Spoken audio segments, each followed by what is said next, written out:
इस पे तो सवाल इसलिए खड़ा होता रहता है क्योंकि एक बार बीजेपी एक बार कांग्रेस का यहाँ दौर चलता है।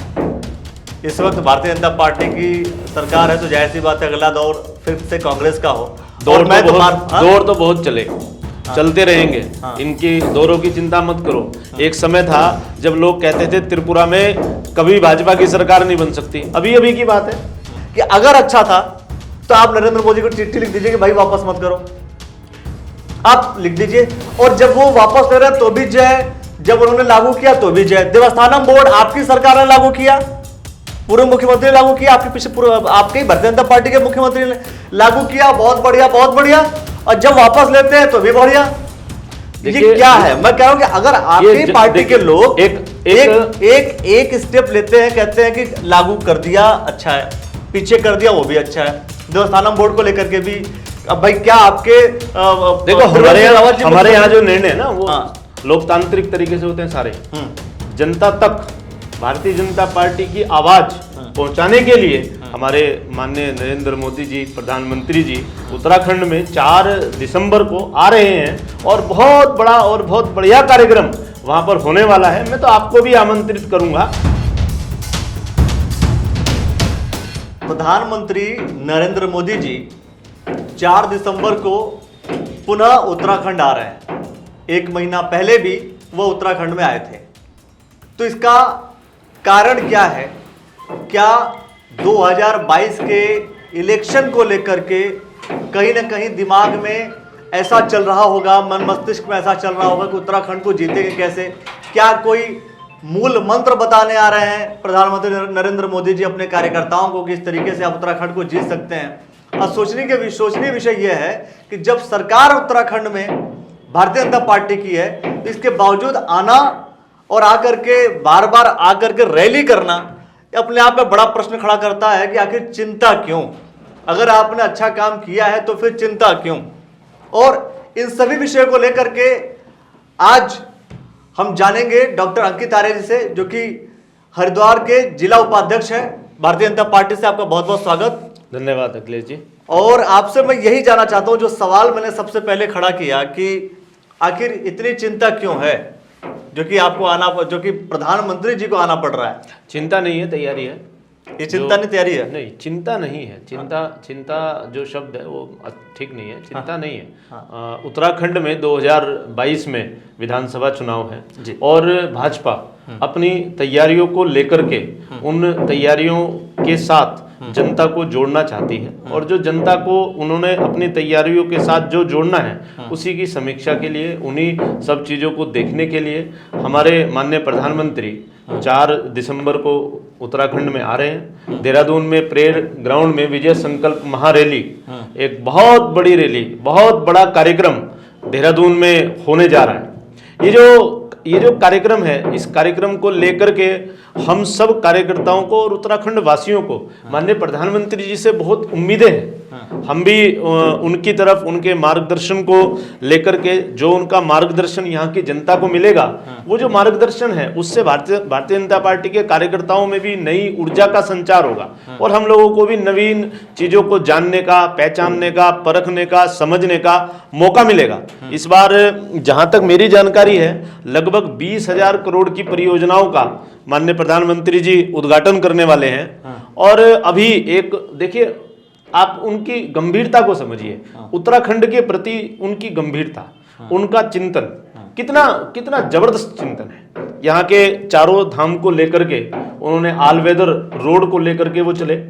ऑलवेदर रोड के बाद यहाँ के पर्यावरण के संरक्षण को लेकर के उन्होंने विशेष रूप से पर्यावरण संरक्षित रहे, तो इस बात को ध्यान में रखते हुए देहरादून, दिल्ली से देहरादून जो रास्ता, जो नया हाईवे अभी बनने की बात हुई है, उस हाईवे पर ग्रीन कैरिडोर का निर्माण, किस लिए? वहां जंगल में रहने वाले जीव जंतु, उनका आवागमन बाधित ना हो। क्योंकि ये जो सब चिंताएं हैं, ये एक संवेदनशील प्रधानमंत्री ही इस प्रकार की चिंताएं कर सकता है।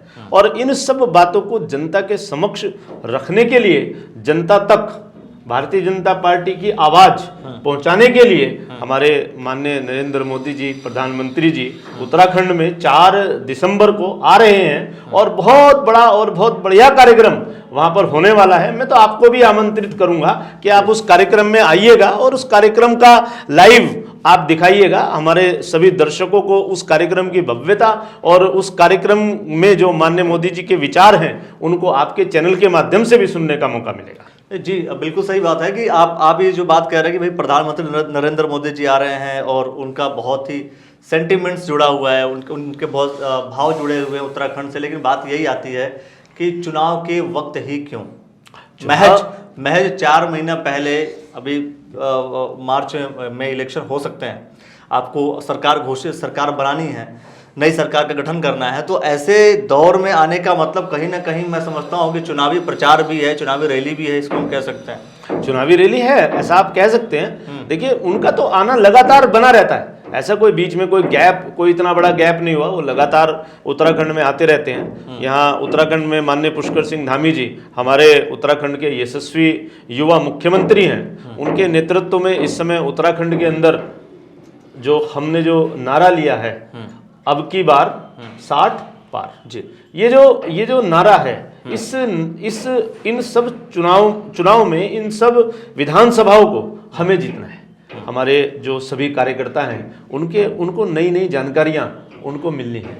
मोदी जी जरूर इस बार जब आएंगे तो जीत का मंत्र हमें दे के जाएंगे, उसे जानने के लिए हम भी उत्सुक हैं। आखिर वो क्या घोषणा करने वाले हैं, आखिर वो क्या बात करने वाले हैं, वो जो बात वहां से हमें मिलेगी उसे हम भी सुनेंगे और सुन करके जनता के बीच लेके जाएंगे और नीचे तक उसको लेके जाएंगे। और इस बार हम लोग पूर्ण बहुमत से उत्तराखंड के अंदर 60 पार कि जो हमारा जो पार्टी ने नारा दिया है उसको हम पूरा करें। तो 2022 में भारतीय जनता पार्टी की सरकार बनेगी। नहीं, इस पे तो सवाल इसलिए खड़ा होता रहता है क्योंकि एक बार बीजेपी एक बार कांग्रेस का यहाँ दौर चलता है। इस वक्त भारतीय जनता पार्टी की सरकार है तो जाहिर सी बात है अगला दौर फिर से कांग्रेस का हो। दौर तो बहुत चले, चलते रहेंगे। इनकी दौरों की चिंता मत करो। एक समय था जब लोग कहते थे त्रिपुरा में कभी भाजपा की सरकार नहीं बन सकती, अभी की बात है।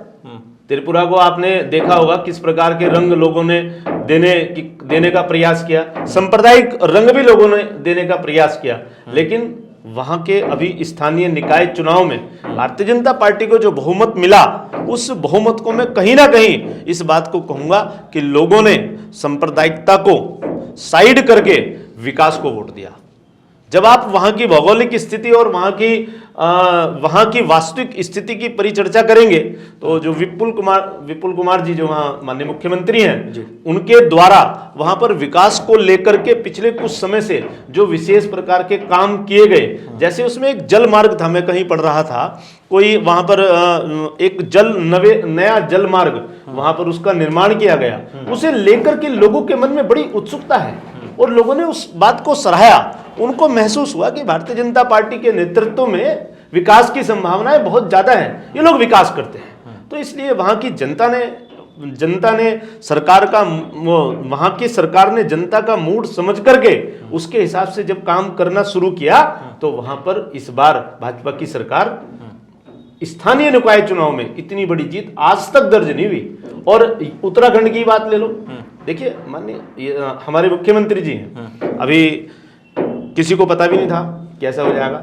अभी गन्ने का मूल्य इतना 355 के आसपास उन्होंने गन्ने का मूल्य किया है। गन्ने का मूल्य बढ़ाना, उधर तो पूरे भारत के अंदर कृषि कानूनों की वापसी पर माननीय प्रधानमंत्री जी ने बड़ा दिल दिखाया और उन्होंने अपनी बात को बहुत संवेदनशीलता के साथ लोगों के समक्ष आकर के खुद अपने आप उस विषय को रखा और उसी बात को ध्यान में रखते हुए हमारे मुख्यमंत्री जी ने गन्ना मूल्य, यहाँ के किसानों के हितों को ध्यान में रखते हुए गन्ना मूल्य बढ़ाया।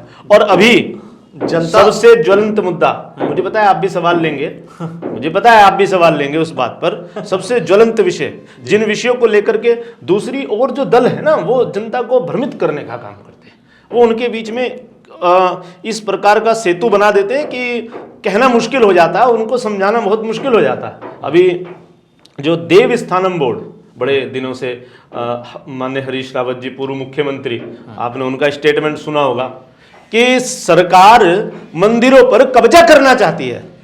जिस सरकार ने अयोध्या में राम मंदिर का निर्माण कराने के लिए अपने कार्यकर्ताओं को खोया हो, जिस भारतीय जनता पार्टी ने 70 साल तक उसकी लड़ाई लड़ी हो, क्या वो मंदिरों पर कब्जा करने का काम करेगी? ऐसा नहीं हो सकता। उन सब बातों को लेकर के जब दूसरी विपक्षी दल जनता के बीच जाते तो जनता को भ्रमित करने का काम करते हैं।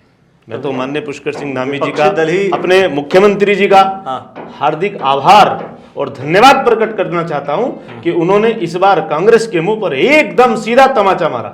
उन्होंने देवस्थानम बोर्ड को भंग करके देवस्थानम बोर्ड के ऊपर कितनी प्रक्रिया हुई, पहले एक समिति बनी, उस समिति को लेकर के मनोहर कांतियानी जी की अध्यक्षता में आपने बहुत सारे विषय ओपन कर दिए। मैं सीधा सीधा 2 विषयों को लेकर के चर्चा करूंगा। मुझे आज तक एक बात समझ में आई और जनता भी कहीं ना कहीं ये प्रश्न पूछती है कि जब कृषि कानून लागू किया तो भारतीय जनता पार्टी के कार्यकर्ताओं ने कृषि कानून का बड़ा जबरदस्त समर्थन किया, कहा कि बहुत बढ़िया है, बहुत बढ़िया है, कृषि कानून अच्छा ही है, देश हित में रहेगा, देश हित में है, कृषि किसानों के हित में रहेगा। और नरेंद्र मोदी जी की खूब बढ़ाई चढ़ाई सब तारीफ कर दी थी आपने। और जब चलिए अखिलेश जी वापस लिया, आप सवाल लेना। मैं आपसे कृषि कानून के 3 मैं दूसरे तरीके मैं आपसे कृषि कानून के बारे में 3 बात आपसे जानना चाहता हूं कि आप 3 कमियां कृषि कानून में बताइए, तो मैं जवाब दूंगा। अगर कमियां नहीं थी, मैं कह रहा हूं, देखिए आप कमियां बताओ, आप 3 कमियां बताओ, अच्छाइयां मैं बताता हूं, आप मुझे बताइए। मुझे सीधा सीधा जवाब दीजिए आप कि अगर अच्छा था तो आप नरेंद्र मोदी को चिट्ठी लिख दीजिए कि भाई वापस मत करो, आप लिख दीजिए। और जब वो वापस ले रहे हैं तो भी जय, जब उन्होंने लागू किया तो भी जय। देवस्थानम बोर्ड आपकी सरकार ने लागू किया, पूर्व मुख्यमंत्री ने लागू किया, आपके पीछे आपके भारतीय जनता पार्टी के मुख्यमंत्री ने लागू किया, बहुत बढ़िया बहुत बढ़िया। और जब वापस लेते हैं तो भी बढ़िया। ये क्या है? मैं कह रहा हूं कि अगर आपकी पार्टी के लोग एक स्टेप लेते हैं, कहते हैं कि लागू कर दिया अच्छा है, पीछे कर दिया वो भी अच्छा है, देवस्थानम बोर्ड को लेकर के भी। अब भाई क्या आपके देखो हमारे यहाँ जो निर्णय है ना वो लोकतांत्रिक तरीके से होते हैं सारे। हमारे यहाँ पर कोई भी विषय, कोई भी निर्णय किसी पे थोपा नहीं जाता कि हाँ जो हो गया वो फाइनल है, ऐसा कुछ भी नहीं है। जो देवस्थानम बोर्ड का जिस समय यहाँ पर गठन हुआ उस समय की जो स्थितियां थी, माननीय मुख्यमंत्री जी ने देवस्थानम त्रिवेंद्र सिंह रावत जी ने उस देवस्थानम बोर्ड का गठन किया। कुछ तो सोचा होगा ना? नहीं, बिल्कुल सोचा होगा, ना सोचने का तो प्रश्न ही नहीं उठता।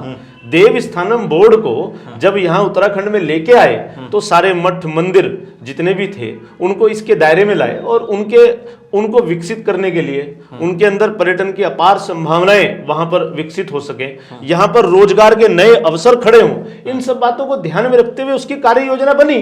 वो जो कार्य योजना है वो कार्य योजना तो आज भी यथावत है। जो वो कार्य योजना बनी वो तो आज भी यथावत है। उन सभी तीर्थ स्थलों का, हमारे सभी मठ मंदिर, सभी स्थानों का विकास हो रहा है और उनका विकास आगे भी निरंतर इसी प्रकार से चलता रहेगा। ये जो देवस्थानम बोर्ड, ये जो नाम है, इस देवस्थानम बोर्ड को लेकर के विपक्षियों ने जो भ्रम फैलाया, वो जो भ्रम है कि भाई सरकार मंदिरों पे कब्जा कर लेगी, सरकार की मंशा मंदिरों पे कब्जा करने की नहीं है, उसको विकसित करने की है। तो ये जो भ्रम है, इस भ्रम की स्थिति में न रहे, तो इसलिए अभी इसको फिलहाल इसको तो इस तरीके से तो बहुत सारे ऐसे कानून और बहुत सारी प्रक्रियाएं आप लोग लागू करेंगे जब उस वक्त विपक्ष बार बार भ्रम की स्थिति पैदा करेगी और पीछे और हम जवाब देंगे ना, जवाब दे तो रहे होना पड़ेगा। आपको कृषि कानून में पीछे होना पड़ा और आपको देवस्थानम बोर्ड में भी पीछे होना पड़ा। देखिए हम जवाब दे तो रहे हैं, आपके समक्ष बैठे हैं। अभी जैसे आपसे बात होते हुए आप 3 कृषि कानून में से एक भी कमी नहीं बता पाए। मैं बोलता नहीं हूँ, आप एक भी कमी उसमें निकाल नहीं सकते क्योंकि उसमें कोई कमियां नहीं थी। देखिए ये नरेंद्र मोदी जी ने बात कहा कि हम समझा नहीं पाए। देखो अगर हम अपनी बात कहीं नहीं समझा पाए तो इसका मतलब ये थोड़ा ही कि कानून गलत है। अभी जनता की जो स्थिति है वो हमारे कानून, जो कृषि कानून लाए गए उन तक उसकी जो पारदर्शिताएं हैं उन तक उसके जो अच्छे जो कार्य हैं और जो उनकी आय वहां पर दुगनी होने वाली, हो सकता है वो वहां तक ना पहुंची हो। लेकिन मैं यहां पर एक बात जरूर कहना चाहूंगा कि अगर आप अभी सर्वे करें और आप देखें तो आपको ऐसे भी लोग मिलेंगे, ऐसे भी किसान मिलेंगे जिन किसानों ने ये कहा कि जो कृषि कानून वापस हो रहा है ये ठीक नहीं हो रहा है। कृषि कानून उनके हक में था, ये छोटे किसानों के हक में था। अब जो बड़े जमींदार हैं जिन्होंने जिनके हक में जिन्हें लगा कि हमारा इससे नुकसान हो जाएगा, देखिए कॉन्ट्रैक्ट फार्मिंग आज से थोड़े हो रही है, पहले से चली आ रही है, लेकिन अभी भी लोग करते हैं, लेकिन वो लीगलाइज नहीं थी ना सर, वो लीगलाइज नहीं थी। और लीगलाइज का मतलब लीगलाइज का मतलब ये तो नहीं है ना कोई इसके ऊपर वो चोरी छुपे होता था, और इस वक्त कानून का दर्जा दे दिया गया। अगर कानून बनेगा, आपकी बात ही उठा लेता हूं, अगर कानून बनेगा तो उसका फायदा होगा ना। कोई अनऑथराइज और अनलीगल चीज चल रही है, जितना बेहतर तरीके से समझाया उतना बेहतर तरीके से पक्ष वाले नहीं समझा पाए। मैं तो साफ साफ कह रहा हूँ ना। देखिए जो आसुरी शक्तियां होती है ना, हाँ, वो अपने काम को बहुत तोड़ मरोड़ के पेश करती हैं, क्योंकि उनके पास तो हर तरह के जवाब होते हैं। हाँ। क्योंकि उनके ऊपर कोई कायदा कानून नियम तो लागू होता नहीं है। अब आप हमसे कोई बात कहेंगे कि भाई ऐसे कह दो, हम तो नहीं कह सकते, क्योंकि कहीं ना कहीं हम संस्कारों में बंधे हैं, कहीं ना कहीं हम व्यवस्था में बंधे हैं, कहीं ना कहीं हम भारतीय जनता पार्टी की रीति नीति से बंधे हैं। तो हमें उन सब बातों का ध्यान रखते हुए कोई बात कहनी पड़ेगी ना। और अभी तो आप मोदी जी की रैलियों की तैयारियों में हमें सहयोग कीजिए, हम भी उनकी रैली की तैयारियों में लगे हैं। आपने आज हमें यहाँ पर बुलाया, इसके लिए आपका बहुत धन्यवाद, आभार। धन्यवाद आपका, और आपने जो समय दिया इसके लिए आपका बहुत बहुत धन्यवाद। और मैं समझता हूँ 4 तारीख की जो महारैली है उसमें बहुत से लोगों का आप आह्वान कर रहे हैं। भारतीय जनता पार्टी जोर शोर से लगी हुई है, भारतीय जनता पार्टी के कार्यकर्ता भी इसकी तैयारियों में जुटे हुए हैं। अब देखना ये होगा कि इसका असर क्या उत्तराखंड की इलेक्शन में पड़ता है या नहीं पड़ता है, कार्यकर्ताओं में उत्साह डबल होता है या क्या होता है, कैसे होता है, या कांग्रेस पार्टी फिर से अपनी बात समझाने में कामयाब हो जाती है। भाजपा में पुनः 2022 में पुनः युवा सरकार अब की बार 60 पार, इस बात को हम भी समझ गए, आप भी समझ गए। चलिए, मुझे समझाते रहेंगे लेकिन मैं आपको समझने की कोशिश करूंगा और आप तक पहुंचता रहूंगा, और आपसे भी जानने की कोशिश करेंगे कि जो भी योजनाएं उत्तराखंड सरकार या भारतीय जनता पार्टी की सरकार में योजनाएं लॉन्च हो रही हैं, वो योजनाएं धरातल पर कितनी उतर रही हैं और आप लोग के लिए कितना वो हितैषी हैं, क्या जनता के लिए वो बेहतर है या नहीं, ये अपने आप में सवाल रहेंगे। और इन सवालों को लेकर के भी हम आपके बीच आएंगे। विधानसभा एक्सप्रेस के नाम से एक नया प्रोग्राम, नया शो जो आप लोग के बीच मैं आ रहा हूं, और साथ में हमारे और भी अन्य रिपोर्टर आपके बीच उतरेंगे और आपसे अलग अलग विधानसभाओं के बारे में जानकारी लेंगे। तो आप भी तैयार रहिए द न्यूज वाला नेटवर्क पर अपनी बात रखने के लिए कि क्या होने वाला है, आपका क्षेत्र, आपका गांव क्या चाहता है, अलग अलग विषयों को लेकर के विधानसभा में किसको वोट देना चाहता है, किसका कितना समर्थन करता है, ताकि आपकी बात हम उठा करके जनता तक और भी लोगों तक पहुंचा सके, और साथ में भारतीय जनता पार्टी या कांग्रेस और अन्य जो दल हैं उन तक भी आपकी आवाज पहुंच सके, जिसके आधार पर सही तरीके से चयन आप भी कर सकें, और साथ में सरकार किसकी बनानी है नहीं बनानी है ये आप तय करते रहेंगे। तो ऐसे तमाम विषयों को लेकर के हम आते रहेंगे आपके साथ। अब तक आप बने रहे दोस्तों, इसके लिए आपका बहुत बहुत धन्यवाद, और धन्यवाद सर आपका। धन्यवाद साहब, धन्यवाद।